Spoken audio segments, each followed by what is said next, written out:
বিয়ের অনুষ্ঠানে পা রাখতেই আমার পাশে থাকা আম্মুকে এক ভদ্রলোক প্রশ্ন করলেন, ভাবি, আপনার মেয়েকে বিয়ে দিবেন কবে?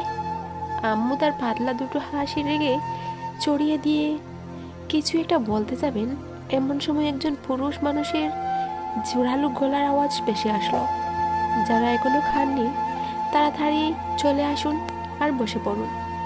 আম্মু আর কিছু না বলে আমার হাত ধরে সোজা খাওয়ার স্থানে চলে গেলেন। মনে মনে বেশ খুশি হলাম, কারণ আমি ওখান থেকে সরে আসার বাহানাই খুঁজছিলাম। খাবার স্থানে গিয়ে দেখি এখনো অনেক মানুষের খাওয়া বাকি। বিয়ে বাড়িতে আসা সব মেয়েকেই আমার বউ মনে হচ্ছে, এত সাজা সেজেছে যে আমি বারবার আম্মুকে বলে বসি, আম্মু দেখো ওই যে নতুন বউ। আম্মু তখন বলেন, দূর, ওটা তো পাশের বাড়ির মর্জিনা, আর ওটা হলো সখিনা। পাশেরটা তো মফিজের বউ, আর তার পেছনেরটা মোকলেসের শালি।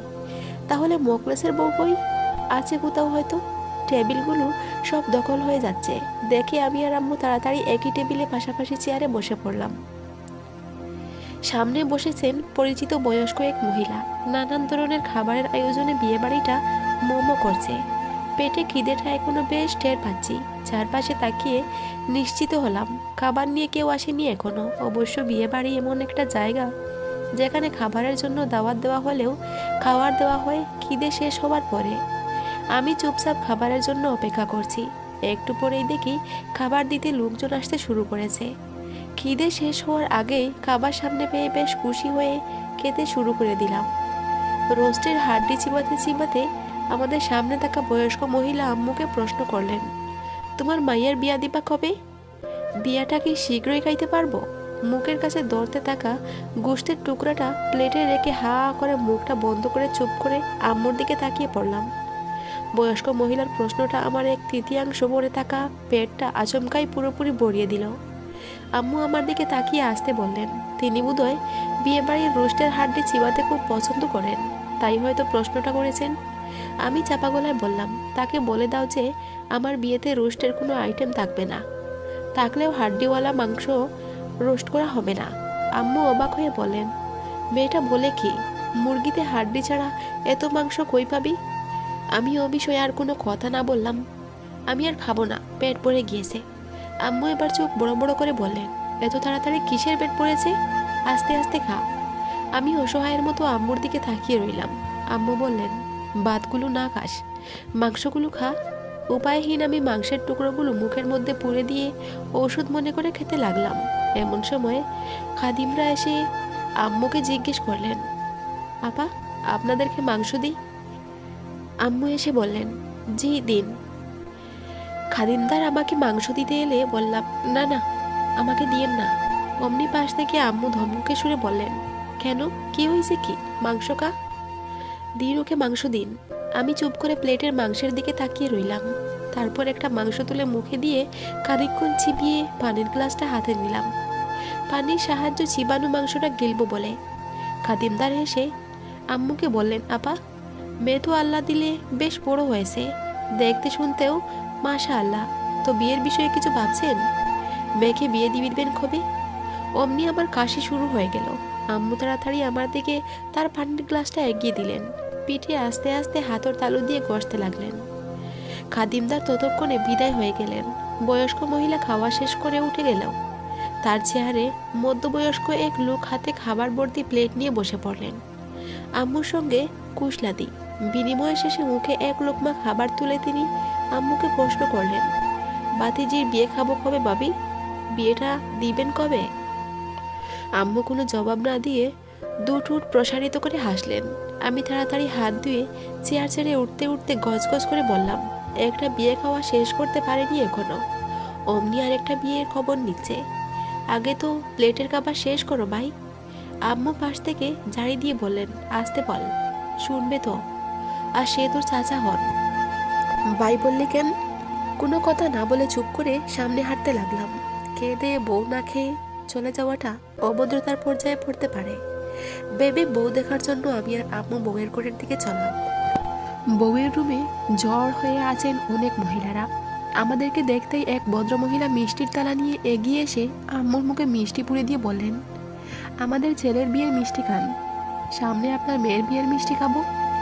আমাকে মিষ্টি দিতে চাইলে আমি না করলাম। আম্মু মিষ্টি গালে নিয়ে চিবাতে চিবাতে বললেন, তা তো অবশ্যই, মেয়ে যখন হয়েছে বিয়ে তো দিতেই হবে। তা কিছু ভেবেছেন? মেয়ের বিয়ে দিবেন কবে? আম্মু কিছু বলার আগেই আমি আম্মুর হাত ধরে টানতে টানতে রুমের বাইরে নিয়ে এলাম। কি হয়েছে তোর? ওয়াশরুমে যাবি? না। ওনারা এত বিয়ে বিয়ে করে কেন? ও এই কথা। আমি তো ভাবছি মাংস পেয়ে বুঝি তোর পেট খারাপ হয়েছে। খেলাম তো মাত্র, এখনো হজম হতেই পারলো না। এত তাড়াতাড়ি কারো পেট খারাপ হয়? তুমি ওনাদের কথা বলো, কি চান তারা? আম্মু হেসে বললেন, তোর বিয়ে খেতে চান, আর কি চাইবেন? তাদেরকে বলে দিবা আমার বিয়েতে উপহার ছাড়া কাউকে খেতে দিব না। আর ওসব মশারি, চামচ, খুন্তি এসব সস্তা উপহার আনতে হবে না। চুপ কর, কিসব বলছিস? আমরা কেন এসব করব? মাগরা কোনো জিনিস ভালো না, জানো না? আম্মু কথা বলার আগেই পাশে এসে এক ভদ্রলোক দাঁড়ালেন। টেকুর তুলতে তুলতে তিনি আম্মুকে বললেন, রান্নাটা খুব মজার হয়েছে। বাবুর্চির ফোন নাম্বারটা রেখে দিয়েন। আপনার মেয়ের বিয়েতেও এই বাবুর্চিকে খবর দিবেন। আম্মু জোর করে হেসে বললেন, হ্যাঁ ভাই, রেখে দিব। ভদ্রলোক সামনে এগিয়ে গিয়ে আবার পিছিয়ে এলেন। জিজ্ঞেস করলেন, তা মেয়ের বিয়ে দিবেন কবে? আমার এখানে দম বন্ধ হয়ে আসছে। আম্মুকে রেখেই বাইরে চলে এলাম। এলাকায় আর তেমন বিবাহযোগ্য কন্যা বা পুত্র নেই। সব মেয়েরা এই 2 বছরের লকডাউনে শ্বশুরবাড়িতে চলে গিয়েছে, আর ছেলেরা বউদের করে তুলেছে। আমি পড়াশোনা আর নিজের পায়ে দাঁড়ানোর বাহানায় বাকি রয়ে গেলাম। তাই সবার চোখে এখন আমার বিয়ের অনুষ্ঠানের দৃশ্যটা দেখতে চাওয়ার আকাঙ্ক্ষা জেগে উঠেছে। তাদের আচরণে মনে হচ্ছে তাদের প্রচণ্ড মাথা ব্যথা শুরু হয়েছে। আমার বিয়ে না হওয়া অবধি এই মাথা ব্যথা পৃথিবীর কোনো ঔষধ কিংবা কোনো ডাক্তার কমাতে পারবে না। আম্মু এসে দাঁড়াতেই তাকে এক লোক আমাকে দেখিয়ে জিজ্ঞেস করলেন, ওই মেয়েটা কার? আম্মু বললেন, আমার মেয়ে। কেন? লোকটা পানের দাগ ফালানো লাল 32টা দাঁত বের করে বললেন, বিয়ে দিয়েছেন? না। এখনো মেয়ের বিয়ে দেননি কেন? লোকটার চার আরিফ টান দিয়ে প্রশ্ন করার ধরন দেখে মনে হলো একটা মেয়ের জীবনে বিয়ে ছাড়া আর কিছুই নেই, কিছু থাকতে পারে না। আম্মুর থেকে কোনো উত্তর না পেয়ে তিনি আবার বললেন, কবে বিয়ে দিবেন? ভালো সম্বন্ধ আছে, কিন্তু ছেলে বিদেশ, অনেক পয়সার মালিক, বয়সটা একটু বেশি আর মাথায় টাক, তবে ছেলে ভালো। আমার পক্ষে এখানে দাঁড়ানো আর এক মুহূর্ত সম্ভব হচ্ছে না। হনহন করে হাঁটতে লাগলাম। আম্মু পেছন পেছন ছুটে এলেন। বরবউকে ঘিরে ছেলেমেয়েরা অনুষ্ঠানের আয়োজন করেছে।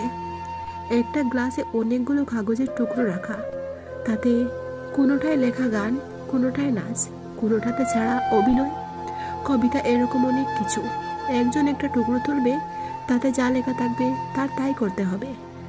আমি গিয়ে ওখানে বসতেই একজন এসে গ্লাসটা আমার সামনে ধরলো। আমি একটা কাগজের টুকরো তুলে দেখি, লেখা চড়া। সবাই আমার দিকে তাকিয়ে আছে চড়া শোনার জন্য, কিন্তু এই মুহূর্তে দুনিয়ার কোনো ছড়া আমার মাথায় আসছে না।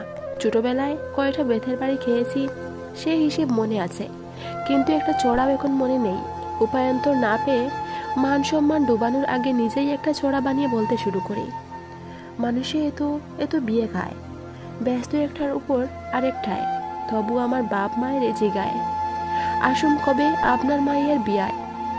সবাই হাত তালির বদলে হু হু করে হেসে উঠল। একজন জিজ্ঞেস করলো, চড়ার নাম কি? বললাম, চড়ার নাম বিয়া। এটা শুনে সবাই আরো জুড়ে হেসে উঠল। এসব হাসাহাসি থেকে রক্ষা পেতে বাড়ি ফেরার প্রয়োজনীয়তা অনুভব করলাম। বিয়ে বাড়ি ছেড়ে বের হব এমন সময় দেখা বেশ কয়েকজন ভদ্রমুদয়া ও ভদ্রমুদয়ের সঙ্গে আমাদেরকে দেখেই তাদের মুখে জেগে ওঠা হাসিটা জানান দিল তারা আমাদেরকে বেশ ভালো করেই চিনেন। পরে দেখি আমার আম্মু তাদেরকে চিনেন, শুধু আমি তাদেরকে চিনি না। চেনা চেনা লাগছে যদিও, কিন্তু এই মুহূর্তে মনে করতে পারছি না। মানসিক অশান্তিতে বুকা মস্তিষ্কটাকে আর মানসিক চাপ না দিয়ে আমি তাদের দিকে ফেল ফেল করে তাকিয়ে রইলাম। আমাদের মেয়েটা তো দিনে দিনে আরো বড় হয়ে যাচ্ছে ভাবি, বিয়ে শাদের কিছু চিন্তা করেছেন? ভদ্রমহিলা পরোক্ষভাবে আমার বয়স বেড়ে যাওয়া নিয়ে উচাটা দিচ্ছেন। সেটা আমার মা জননী বুঝতে না পারলেও আমি বেশ বুঝতে পারছি।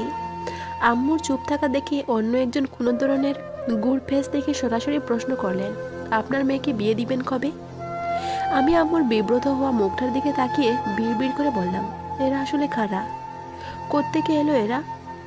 আম্মু বকুনি দিয়ে বললেন, চুপ কর, তুই এদের চিনতে পারিস না? এরা বাসার পাশের তো আন্টি আঙ্কেলরা। হায় আল্লাহ, তাই তো বলি, মুখগুলো খুব চেনা চেনা লাগছে কেন? স্মৃতি হারিয়ে ফেলা মানুষের মতো আমি তাদের মুখগুলো মনে করার চেষ্টা করতে যাচ্ছিলাম। এতক্ষণ বিড়বিড় করে আম্মু বললেন, না চেনার কি আছে, আঙ্কেলদের বাড়ি গুফ। চুল তো সব পাকা ছিল, লুঙ্গি আর স্যান্ডো গেঞ্জি পরা আঙ্কেলগুলোর হঠাৎ এই প্যান্ট শার্ট স্মার্টনের মতো চোখগুলো ধাঁধিয়ে দিয়েছিল। এবার বুঝতে পারছি, আর আন্টিদের রূপের বদল তো সব মেকআপের কারিশমা। আম্মু চুপ করে রইলেন। আমি আর আম্মু দ্রুত পায়ে হেঁটে বিয়ে বাড়ি থেকে বের হয়ে রাস্তায় দাঁড়ালাম। একটা রিক্সা হলে ভালো হয়, মাথাটা বন বন করছে, এতটুকু পথও হাঁটতে ইচ্ছে করছে না। একটা রিক্সা পেতেই আম্মু ডাকলেন, আমরা উঠে পড়লাম রিক্সায়। রিক্সা চলতে শুরু করলো। রিক্সাওয়ালা আম্মুকে প্রশ্ন করলেন, একটা কথা কই আপা, বলেন, মেয়ে কি বিবাহিত? না। একটা ভালো প্রস্তাব ছিল। আম্মু রেগে বললেন, এখন বিয়ে দিব না। আমার মাথাটা আরও ধরে গেল। লোকটা বললেন, তাহলে আপনার মেয়েকে বিয়ে দিবেন কবে? চারপাশে অন্ধকার দেখছি, পানি পিপাসায় গলাটা শুকিয়ে আসছে। আম্মুকে পানি খাওয়ার কথা বলতে গিয়ে বলে ফেললাম, আপনার মেয়েকে বিয়ে দিবেন কবে? গল্পটা এখানেই শেষ করলাম। ধন্যবাদ বন্ধুরা।